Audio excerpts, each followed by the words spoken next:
Welcome to everyone. हम जैसा कि आपको कल बताए थे कि हम लोग आज एक मंत्रा देने वाले हैं कि किस तरह से how to score 90% marks in board examination. कैसे आप लोग 90% मार्क्स पाएंगे अपने बोर्ड एग्जामिनेशन में। तो दो तरह की एनालिसिस हमको करनी होगी। Two types of analysis here we are going to discuss. Two type of analysis, how to achieve, how to score 90% marks in the board examination. पहली एनालिसिस हमारी सब्जेक्ट वाइज होगी। First analysis is subject wise analysis. Suppose that आपके जो subjects हैं उनको हम लिख लेंगे कि सब्जेक्ट से क्या है आपके साइंस ग्रुप के डिस्कशन को हम लोग पहले स्टार्ट करेंगे। साइंस ग्रुप के बच्चों के लिए डिस्कशन स्टार्ट करते हैं। साइंस ग्रुप के बच्चों का जो सब्जेक्ट है, आपका सब्जेक्ट सबसे पहले इंग्लिश, देन आपका इंग्लिश के बाद जो पेपर है वो पेपर है साइंस का। साइंस के बाद कंप्यूटर एप्लीकेशन, कंप्यूटर एप्लीकेशन,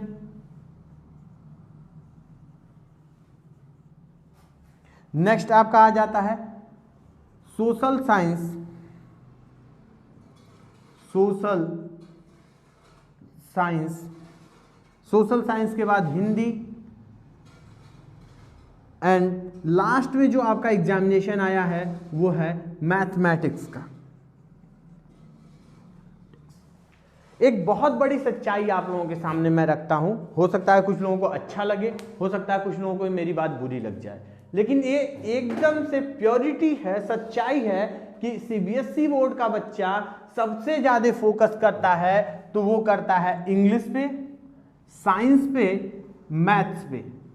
उसके बाद फर्स्ट प्रियोरिटी में हमेशा बच्चे इन्हीं सब्जेक्ट्स को रखते हैं कि इंग्लिश, इंग्लिश के बाद साइंस, मैथमेटिक्स, इन तीनों सब्जेक्ट्स को वो मेजर सब्जेक्ट समझते हैं। सीबीएसई बोर्ड के बच्चे इंग्लिश मीडियम के होते हैं तो इंग्लिश उनकी पहले से ही क्या होती है, कमांड में होती है। और साइंस और मैथमेटिक्स को बच्चे फोकस करते हैं क्योंकि ये जो एरा है, आज का जो टाइम है, ये टाइम आईआईटीएंस का और मेडिकल डॉक्टर्स का टाइम है। तो स्टार्टिंग में सारे बच्चे, गार्जियंस सब इसी पे फोकस होते हैं कि बच्चे क्या साइंस और मैथमेटिक्स मजबूत होना चाहिए। बच्चे भी पूरे सेशन में, पूरे साल भर में सबसे ज्यादा मैथ और साइंस पढ़ते हैं। अगर आप कहीं कोचिंग इंस्टीट्यूट में पढ़ रहे होंगे, स्कूल में पढ़ रहे होंगे या टीचर से भी पढ़ रहे होंगे तो सबसे ज्यादा इंटरेक्शन आप करते हैं साइंस टीचर से, मैथ टीचर से, इंग्लिश टीचर से, कंप्यूटर। उसके बाद सेकंड पे आता है आपका कंप्यूटर, प्रियोरिटी लेवल देखिएगा। थर्ड पे आता है सोशल स्टडी एंड हिंदी। कुछ तो ऐसे बच्चे होते हैं जो हिंदी को इतना लाइटली लेते हैं कि सिर्फ एग्जाम्स टाइम में पढ़ लेंगे। नहीं, यहां पे अगर आपको 90% मार्क्स स्कोर करना है, देखिए एक एनालिसिस करते हैं। सपोज दैट आपकी इंग्लिश बहुत अच्छी है, आपने इंग्लिश में 91 मार्क्स अचीव कर लिया। 91 मार्क्स आपने अचीव किए, 91 मार्क्स आपका इंग्लिश में आता है। साइंस आपने बहुत अच्छे से तैयार किया, 95 मार्क्स आया। कंप्यूटर आपने बहुत अच्छे से तैयार किया, बहुत अच्छे से आपका कंप्यूटर है, कंप्यूटर आपने इस पूरे सेशन पढ़ा है, 91, 92 मार्क्स आपके, 92 मार्क्स हम ले लेते हैं। सोशल साइंस, सोशल साइंस जैसा कि हमने पिछले वीडियो में बताया था कि सोशल साइंस में आपके जो सिलेबस है वो भी बहुत ब्रॉड है, बहुत लंबा सिलेबस है और बच्चे उस पर टाइम कम देते हैं। स्कूल में जो पढ़ाया गया वो पढ़ते हैं, कुछ नोट्स बना लिए, कुछ होमवर्क कर लिए, इससे अदर वो बहुत टाइम्स नहीं देते हैं। वो अपना सारा टाइम मैथमेटिक्स सॉल्व करने में, साइंस सॉल्व करने में, फिजिक्स, केमिस्ट्री, बायो, इसमें खर्च कर देते हैं। तो साइंस में अमूमन अप्रॉक्स बच्चों का सोशल साइंस में 85 मार्क्स अगर कंटेन हो जाता है। देन अगला है हिंदी। एकदम हिंदी लाइटली आप पढ़ते हैं। कैसे पढ़ते हैं आपको भी पता है, हमें भी पता है। हिंदी पढ़ने के लिए कोई भी बच्चा कभी भी टेक्स्ट बुक नहीं पढ़ता। अपना एक पतली सी किताब आती है जो गाइड बुक होती है सीबीएसई बोर्ड की, बहुत ही पतली और शॉर्ट ब्रीफिंग उसमें होती है। उसी बुक को पढ़ के 90% बच्चे एग्जाम में अपीयर होते हैं और इसका बेनिफिट भी बहुत सारे बच्चों को मिलता है, बहुत सारे बच्चों को बेनिफिट मिलता है। सपोज कर लेते हैं कि आप हिंदी में 98 के जगह पे 78 मार्क्स आपको मिल जाता है। 80 नहीं आप यहाँ पे अचीव कर पाए। मैथमेटिक्स में आपका मैथ्स बहुत अच्छा है, सपोज करते हैं 1-2 क्वेश्चन आपके एग्जाम्स में जरूर ऐसे आते हैं, मैथमेटिक्स के एग्जाम्स में 1-2 क्वेश्चन हर बच्चे का कि वो आप मिस कर देंगे। मैं एक्सेप्शनल बच्चों की बात नहीं कर रहा हूं जो 100 आउट ऑफ 100 पा गए, कुछ बच्चे कुछ क्वेश्चन तो ऐसे आएंगे 1%, 2% जो टफ एंड टफेस्ट होंगे जिसको आप नहीं कर पा रहे हैं। तो सपोज कर लेते हैं कि मैथ्स में भी आपका 95 मार्क्स आ गया। अब इस पूरे एनालिसिस को ऐड कर लेते हैं। One eternity later. एडिशन करने पे आपका आएगा 536 मार्क्स। 536 मार्क्स का अगर परसेंटाइल निकालिए तो देखिए 89.3% आ गया। सिर्फ क्यों? क्योंकि आपने हिंदी और सोशल स्टडी में कम नंबर आपका अचीव हुआ, बाकी तो 90 से एबव है।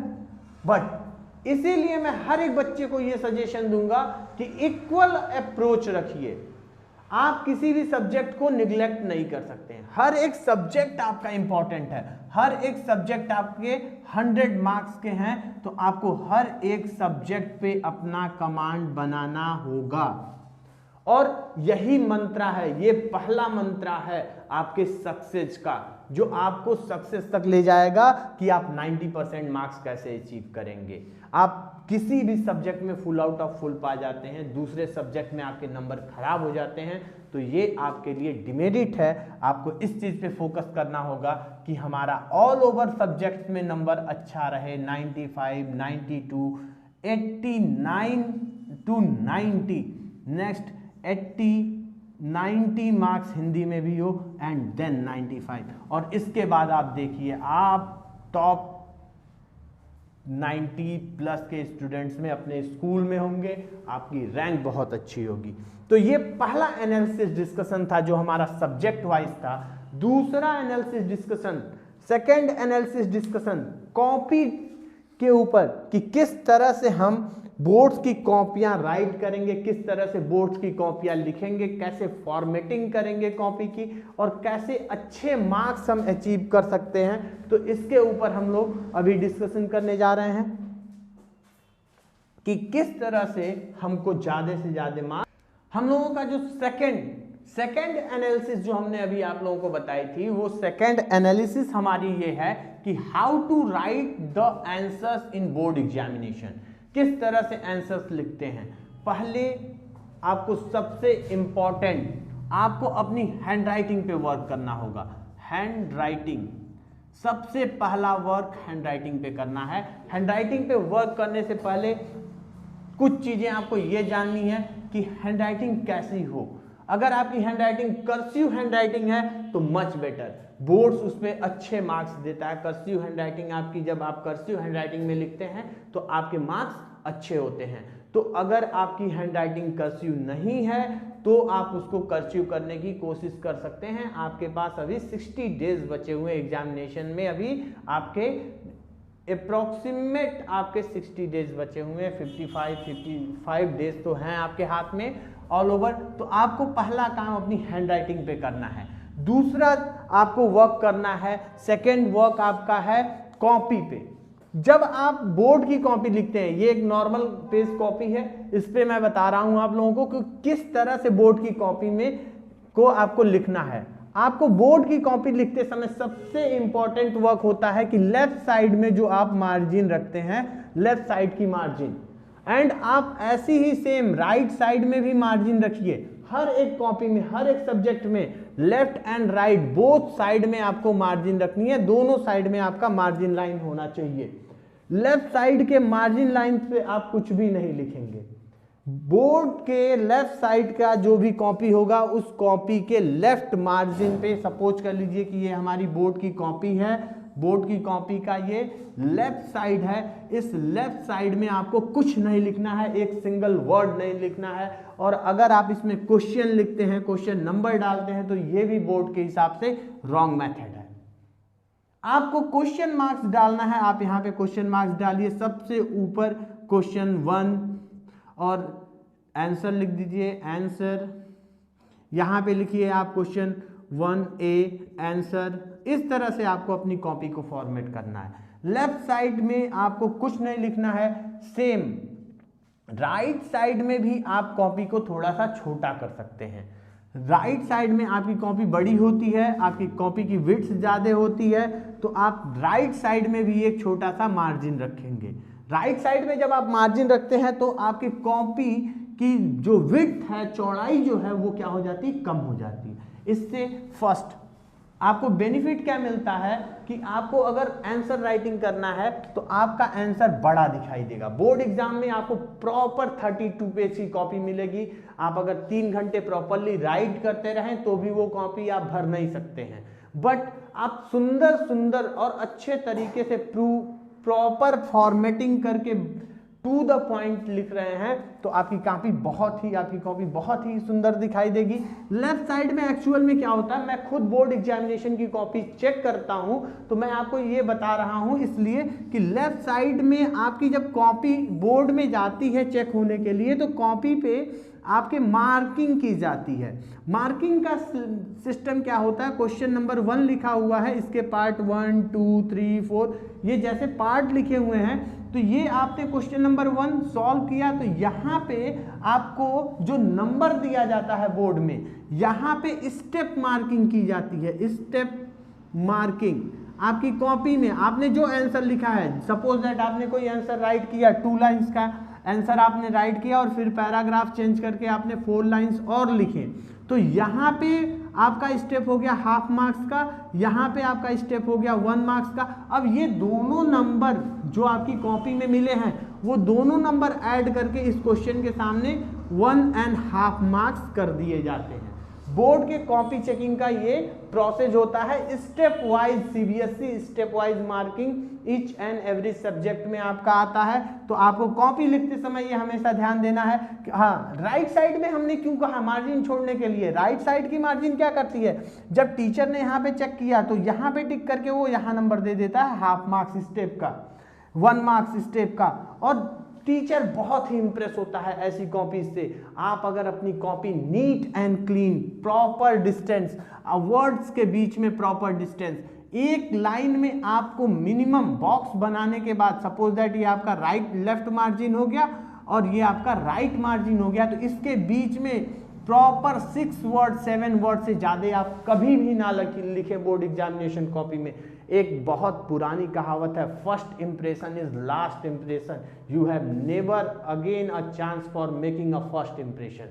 कभी भी आपका पहला इंप्रेशन ही बताता है। पहले स्टार्टिंग के 1-2 क्वेश्चंस को आप प्रॉपरली बहुत ही अच्छे तरीके से लिखे, बहुत ही प्रॉपर वे में क्वेश्चन को बहुत ही प्रॉपर वे में राइट किया जाता है, और इसके बाद ये नंबर ऐड हो गया।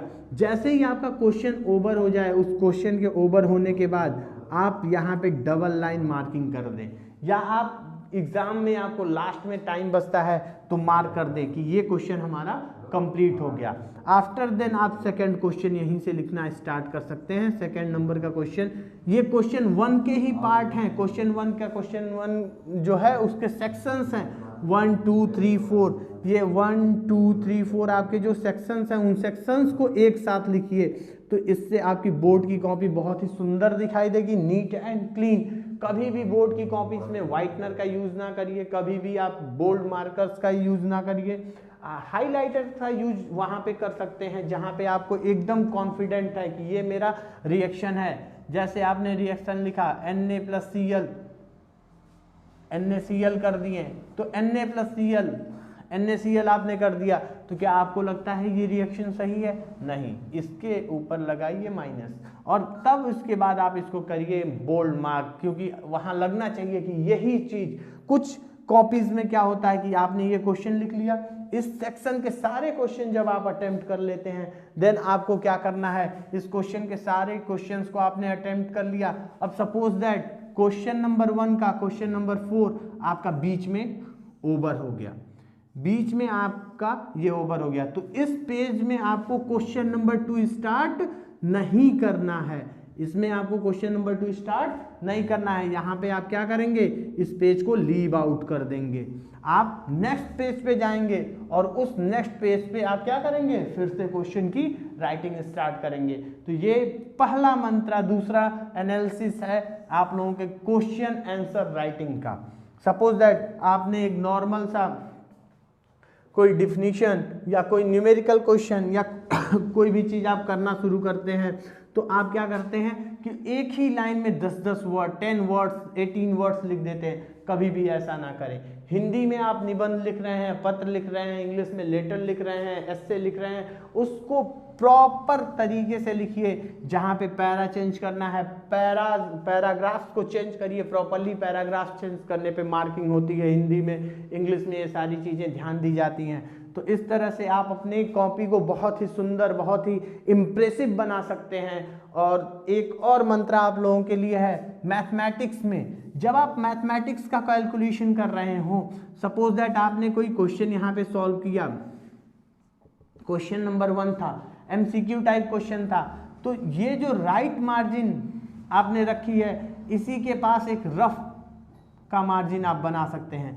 कि ये मेरा रफ का मार्जिन है। क्वेश्चन नंबर 1 ऑब्जेक्टिव क्वेश्चन है, क्वेश्चन नंबर 1 to 17 तक अगर आपका ऑब्जेक्टिव क्वेश्चन चल रहा है तो इसके साथ ही आप यहाँ पे आंसर लिखेंगे। और यहाँ पे आपने आंसर 1 राइट है, क्वेश्चन नंबर 2 का ऑप्शन 2 राइट है, ए बी कुछ भी ऐसे, देन इसका सॉल्व यहाँ पे आपका रहे। अगर यहाँ पे सॉल्व है, टीचर बहुत ही प्रभावित होता है उन बच्चों से, टीचर बहुत ही फुल इम्पैक्ट पड़ता है टीचर के ऊपर इन सब चीज़ों का कि बच्चे ने यहाँ पे ऑप्शन लगाया, यहाँ पे सॉल्यूशन लिखा है। ये बेनिफिट आपको इस क्वेश्चन में भी मिलेगा। अगर कहीं पे आगे स्टेप्स में कोई गड़बड़ी हो गई है तो वहाँ पे भी आपके रफ कॉपी को देख के, जो आपने रफ सॉल्यूशन किया है बगल में, उस रफ सॉल्यूशन को देख के आपको टीचर्स मार्किंग करता है। मैथमेटिक्स में आप ये राइट मार्जिन को लीव कर सकते हैं, क्योंकि मैथमेटिक्स में आपको एक रफ वर्क के लिए रफ सीट अलग से न लेकर आप अपनी कॉपी में, बहुत सारे बच्चे क्या करते हैं पीछे वाले पेज पे एकदम से कैलकुलेशन करके उसको फिल कर देते हैं। लास्ट कॉपीज में कभी भी मत लिखा करिए, कॉपी के लास्ट में मत लिखा करिए। दूसरी एक चीज़ सबसे इम्पोर्टेंट आप लोगों को बताऊंगा कि बोर्ड एग्जामिनेशन की आप जब एग्जाम में जा रहे हैं तो वहाँ पे आपको एक बहुत बड़ी कॉपी मिलती है, 32 पेजेस होते हैं। अगर आप 20 पेज लिखते लिखते, सपोज दैट आपने 20 पेज या 25 पेज तक क्वेश्चन आंसर राइट किया और बाकी के 6 पेज आपके 6 पेज बच गए हैं, तो उन 6 पेजेस को फुल्ली आप कट कर दीजिए। सपोज दैट ये पूरा आपका कॉपी है, आपके 6 पेजेस नीट एंड क्लीन बचे हुए हैं, तो इसको पूरी प्रॉपर तरीके से आप कॉपी को कट कर दीजिए कि आपकी कॉपी में कोई भी कुछ ना लिखे, या कुछ लिखा भी हो तो टीचर की निगाह उस पर ना जाए, ये रॉन्ग है। बीच में कभी भी पीटीओ टाइप की चीज़ें मत छोड़ा करिए। बहुत सारे बच्चे क्या होते हैं कि ऐसे कॉपी लिखे बीच में पीटीओ लिख देते हैं, तो ये सब पीटीओ वगैरह मत लिखा करिए कॉपी में, ये सब टीचर्स को अच्छा नहीं लगता। बहुत सारे टीचर्स के साथ मैंने कॉपी चेक की है, वो इस चीज़ को लाइक नहीं करते हैं कि बीच में पेज छोड़ दिया गया और लिख दिया गया कि पीटीओ, हम जाके पीछे के क्वेश्चंस चेक करें। इसके बाद नेक्स्ट आप लोगों के लिए एक सजेशन और है answer writing and copy practice से ही, कि answer writing and copy practice में आप एक वर्क ये कर सकते हैं कि क्वेश्चन नंबर 1 अगर आप सॉल्व कर रहे हैं तो कोशिश करिए कि क्वेश्चन नंबर 1 के जितने भी पार्ट हैं 1 2 3 4 ये सारे एक साथ लिखे हों, क्योंकि टीचर्स को सारा नंबर कैलकुलेट करके यहाँ पे जब आपके फ्रंट पेज पे राइट करना होता है, जहाँ से कॉपी चेक होती है, तो इससे टीचर को बहुत ही इजी वे में वो सारे नंबर्स को ऐड कर लेते हैं। आपको क्या करना है कि आपको टीचर्स को जितना ज़्यादा इजी वे में कॉपी चेक करेगा वो उतना ज़्यादा आपको मार्क्स देगा, क्योंकि जब आप बर्डन बढ़ाते जाएंगे सामने आपको भी बर्डन अच्छा नहीं लगता है। अगर आपको कोई एक्स्ट्रा बर्डन दे दिया जाए तो आपको ज़्यादा अच्छा नहीं लगेगा। इसलिए आप इस चीज़ पे ध्यान रखिए कि जब एक क्वेश्चन को सॉल्व कर रहे हैं तो जिस टाइप क्वेश्चन को सॉल्व करें उसके सारे सेक्शंस के आंसर एक पास लिखिए। टीचर्स को कैलकुलेट करके आपको नंबर देने में अच्छा लगेगा और आपकी कॉपी पे full out of full marks. Guys, like, subscribe and share this video to all your friends. आप अपने सारे दोस्तों को ये वीडियो शेयर कर दीजिए, जिससे कि सारे बच्चों के मार्क्स अच्छे हो सके। किस तरह से उनको एनालिसिस फर्स्ट में बताया गया कि हर एक सब्जेक्ट पे प्रॉपर वर्क करना है। एनालिसिस सेकंड में हमने बहुत सारा डिस्कशन किया कि किस तरह से हमको हैंडराइटिंग अच्छी करनी है, अपनी कॉपी को अच्छा लिखना है। और मैं चाहूँगा कि आप लोग इस वीडियो को शेयर कर दें, लाइक कर दें, और आप लोगों का प्यार इसी तरह से हम लोगों को मिलता रहे, मिशन फितूर को मिलता रहे। बहुत सारे बच्चों ने कमेंट्स किया था, उनको बहुत बहुत थैंक्स। और बहुत सारे 12th के बच्चे हैं जो ये चाहते हैं कि हम लोग इस पे वर्क करें, बोर्ड के क्वेश्चंस के साथ आएँ। तो हम बहुत जल्दी क्लास 12 के लिए भी आने वाले हैं। टारगेट हमारा है कि हमारा 20 आवर्स का वीडियो स्टार्टिंग का ये कवर हो जाए। उसके बाद हम 12th के लिए भी वीडियो लेके आते हैं। पहले क्लास 10th के लिए हम लोग स्पेशल फोकस्ड हैं, क्योंकि 10th के बच्चों का ये फर्स्ट टाइम, पहली बार वो अटेम्प्ट करने जा रहे हैं। तो हमारा पहला फोकस क्लास 10th के बच्चों के लिए है। Thank you everyone, all the best my dear students. Thank you everyone.